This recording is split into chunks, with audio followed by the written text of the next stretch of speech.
పట్టభద్రుల ఎన్నికల్లో బీఆర్ఎస్ నేతలు ఓటమి భయంతో తనపై అసత్యపు ప్రచారాలు చేస్తున్నారని తీన్మార్ మల్లన్న ఆరోపించారు. ఈ మేరకు మేడిపల్లి పోలీస్ స్టేషన్లో ఫిర్యాదు చేశారు. దీనిపై పూర్తి స్థాయిలో దర్యాప్తు జరిపి బాధ్యులైన వారిపై చర్యలు తీసుకోవాలని కోరారు. ఇక తన మనోధైర్యాన్ని దెబ్బతీయడం ద్వారా తనను ఎదుర్కొనలేరని బీఆర్ఎస్ నేతలకు సవాల్ విసిరారు. బీఆర్ఎస్ నేతలు నీతిమాలిన చర్యలు మానుకోవాలంటూ మండిపడ్డారాయన.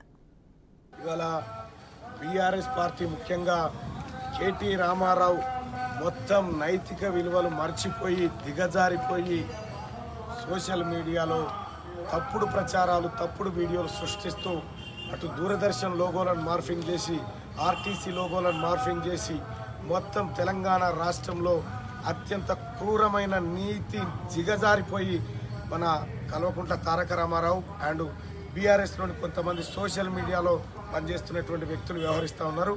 ఇవాళ పట్టభద్రుల ఎమ్మెల్సీ ఎన్నికల్లో ఓడిపోతామనేటువంటి భయంతో ఇలా తీన్మార్ మల్లన్నకు సంబంధించి కొన్ని మార్ఫింగ్ వీడియోలు చేసి తీన్మార్ మల్లన్న ఏదో తప్పు చేసినట్టుగా బ్రేకింగ్ న్యూస్లు వేసినట్టుగా దూరదర్శన్ లోగోలతో పాటు ఎక్కడో హిందీ ఛానళ్ళ లోగోలు క్రియేట్ చేసి సర్క్యులేట్ చేసినారు. ఆ వాట్సాప్ గ్రూప్లలో స్ప్రెడ్ చేసినటువంటి వాళ్ళపైన అలాగే కేటీ రామారావు ముఖ్యంగా మాజీ మంత్రి జగదీశ్వర్ రెడ్డి పిఏ పైన ఇప్పుడే పోలీస్ స్టేషన్లో కంప్లైంట్ చేయడం జరిగింది. ఎఫ్ఐఆర్ కూడా నమోదు చేస్తూ ఉన్నారు.